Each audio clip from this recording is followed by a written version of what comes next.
the text. Good morning, everyone, and welcome to the In the Black Northern Territory Indigenous Business Network Resilience Program. Today we're doing our campfire yarn, but let me first start by acknowledging the traditional custodians on the land upon both we are meeting and talking. I'm on Gimoy Wallaburra Yidinji country in Cairns, far north Queensland, but I acknowledge all First Nations people, our elders, past, present and emerging, and extend my respects to you and your family and organisation. But today we're really excited to have Ricky Archer come on the campfire yarn today. And we want to welcome him and thank you for coming on. But let me just celebrate you, Ricky, first, and let me just read your bio so people have a bit of an understanding what Ricky does and what NAILSMA does. So Ricky Archer is a Djungan man from the Western Tablelands region of North Queensland.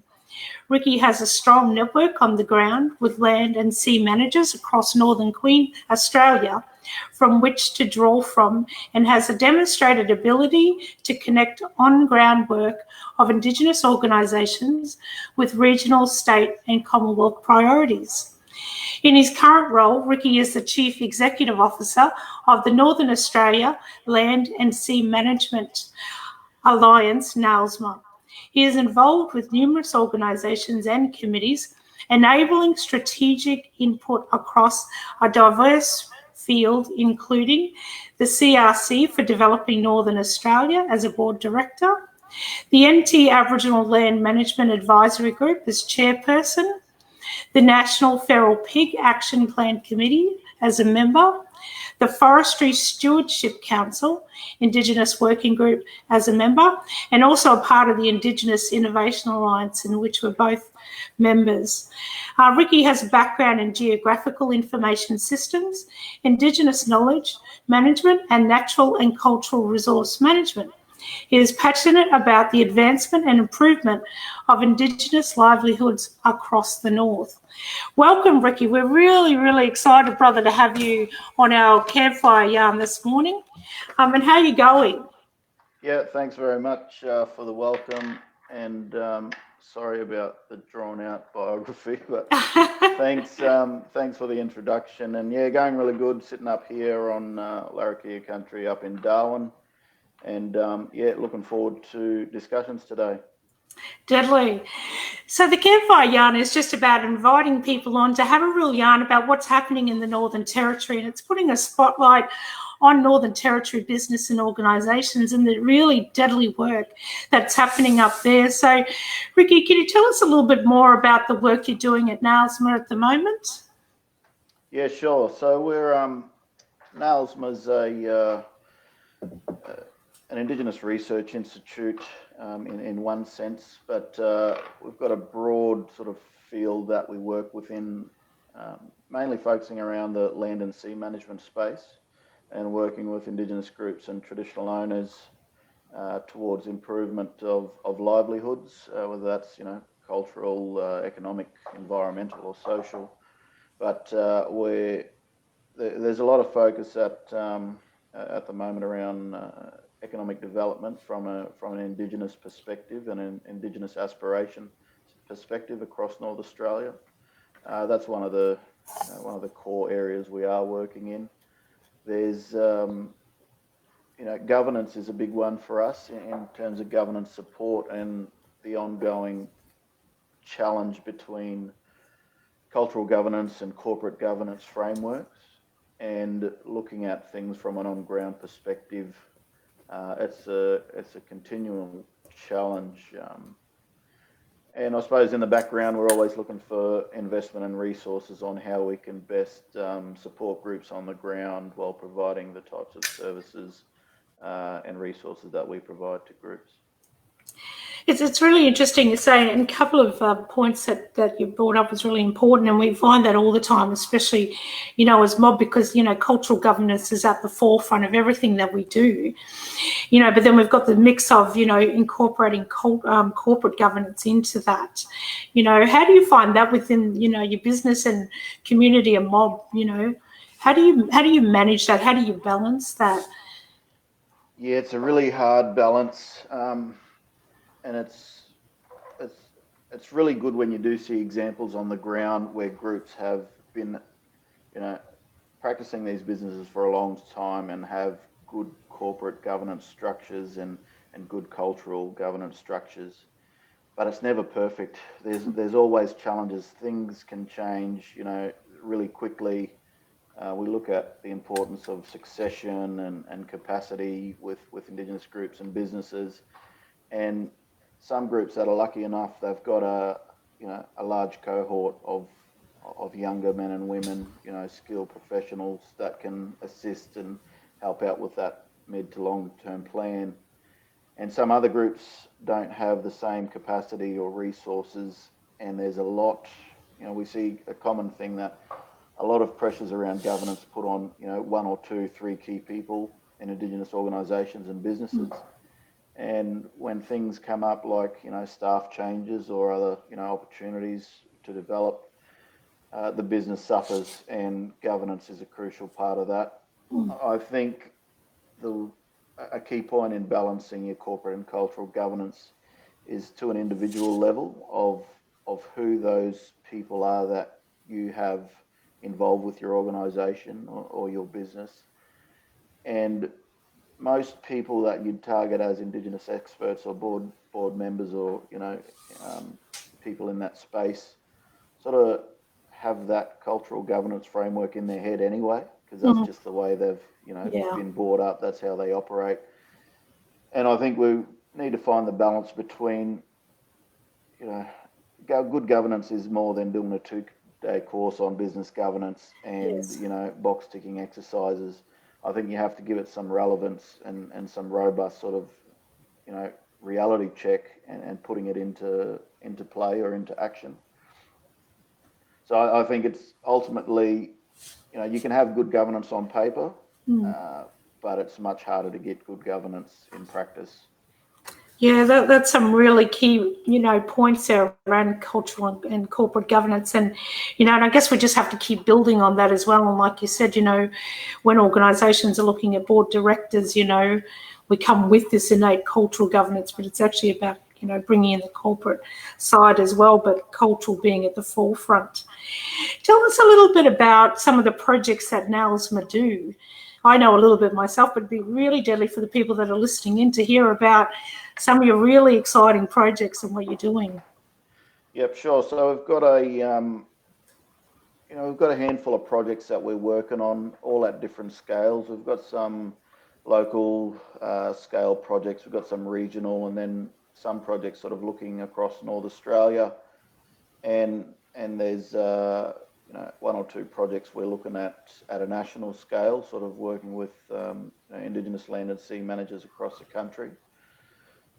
Some of the projects we do are really focused around research outputs and have some of the sort of foundational works in things like carbon farming and methodology development. But some of the things we work on are more desktop and, I shouldn't say it, but boring. And then there are some more exciting on-ground things we're doing that actually get me the chance to get out of the office and get out in the dirt and do some of the fun stuff. So I think one of those examples is we've got a pretty cool project looking at feral animal management across North Australia. And we've got two pilot sites, one in sort of central Arnhem Land and one in southern Cape York in Queensland.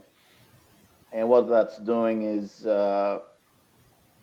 pretty much developing and deploying about 1,000 tracking tags or ear tags that will go through a process and basically put them on 500 buffalo in the territory and then 500 feral cattle in the Cape, and let them run around and track them live. The data from this project will go directly towards on-ground management for Indigenous land and sea managers to make informed decisions on the type of work they're doing.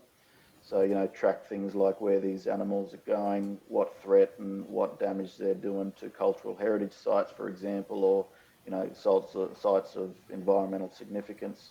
But it's just one of those cool projects where we've got a big partnership, including CSIRO and James Cook University and Charles Darwin Uni here in Darwin.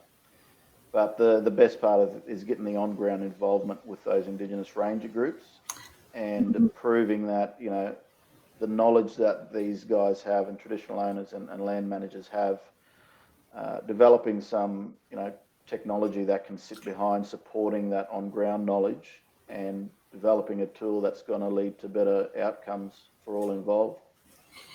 And that really ties into what you were saying before about, you know, economic outcomes, you know, and outcomes for mob, because often mob are left as the, you know, afterthought, never the forethought, you know, and that's something really we really try to push a lot as being at the forefront. So combining that cultural knowledge and history from and bringing it into these innovative ways that you're talking about is really deadly, and that's the way we should be doing business. You know, and you're, you know, NAILSMA doing that, making that happen, which is really deadly.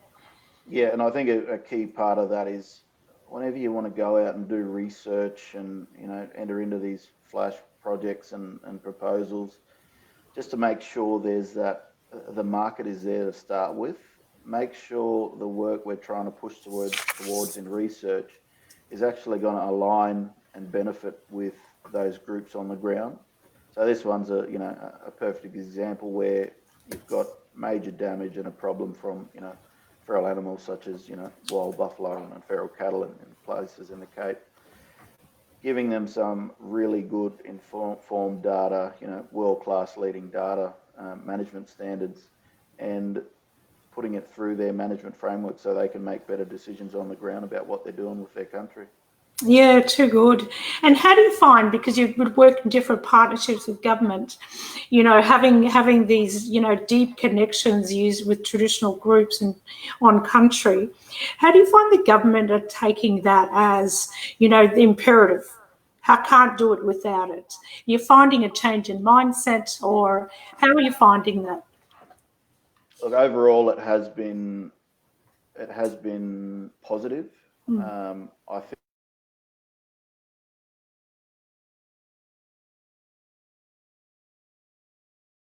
We've just frozen there, so we'll just wait for. Oh, yeah, that's good. You just froze for a minute. No, all good. To be able to learn from the past, Yeah. you know, it's challenging when you come around to every government program and you're always talking about Indigenous engagement and participation. We've had enough time to learn that and to show how to do it.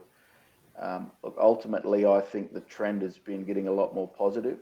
We are finding that there's been evidence where Indigenous groups have been involved that are delivered outputs, you know, at a really high standard. There's opportunities like we have with this project where we're, you know, partnering with a lot of major agencies and a lot of technical expertise in it. But the important part of why it's working is that it's led by people on the ground, and it's ultimately, you know, things that align, as I mentioned, with their aspirations and management targets. Yeah. So I think the more opportunities we get to prove that Indigenous groups can lead, implement, and, you know, review key proposals and government investment like this one, and show that the work these guys are doing are not only just, you know, improving outputs for their own mob and their people, they're managing, you know, threats that are a national significance to Yes. Australia, to the Commonwealth. And I think we're starting to see more opportunities arise through different programs, and all we can do is just keep going at it. Look, previously there's a lot of challenges around how you best get Indigenous groups involved in program funding, and especially trying to get that alignment back to what they actually wanted to do on the ground. And that was a challenge. Whereas now we're building the bigger picture, we're getting more skills and capacity involved, and the future outlook is looking positive. Yeah, that's really deadly. It's really encouraging for us to hear, and for, people that are listening in as well, regardless of where they are at their business. It's really encouraging for them and for us to hear your story, and also working on country, and because we don't often talk about data, but sometimes data is so key into us moving forward as well and collecting that. So just, around business, you've given us some really key points, but is there any words of wisdom that you want to impart for people that are in business, Indigenous business, that you've found that have helped you, that have helped NAILSMA along the way?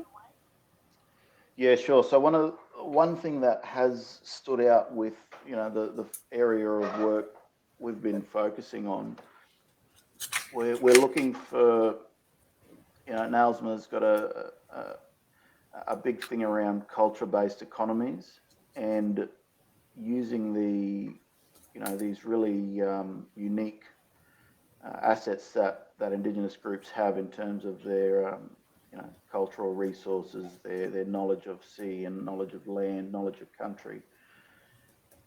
We need to, I think there's an opportunity with the risks involved in managing them, but there's an opportunity to have more of a commercial value placed on the expertise that Indigenous people have in the land and sea management space. Yes. It's always been hard that you can't put a price tag on traditional knowledge, for example, or the knowledge around land and sea and the stories behind them. But I think it's an unused resource that we don't highlight enough. Again, with managing the risks that are in place, and noting that we're not talking for all Indigenous people all over the place. There might be catered solutions that can work. But a key thing that I have found, and we are lucky enough to work in the land and sea management space, we've found where there's economic opportunities that align with cultural activities or cultural practices, there is more of a success rate. There's more of a cultural obligation or cultural component to that activity, that it doesn't seem as foreign compared to something else. Yeah. And one of the examples I like to use is, through fire management, and specifically through the savanna burning methodologies. The government's got a fairly substantial emissions reduction program where groups can get paid to abate carbon, basically.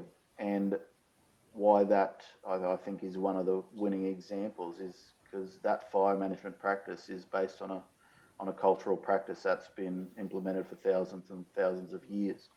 It's just been put through a commercial metrics, added in some smart fellas in the academic space, and the output is an opportunity where mob are out there on ground practicing a tradition that they've been doing for a long time, and there's an economic benefit, there's a social benefit, there's a cultural benefit.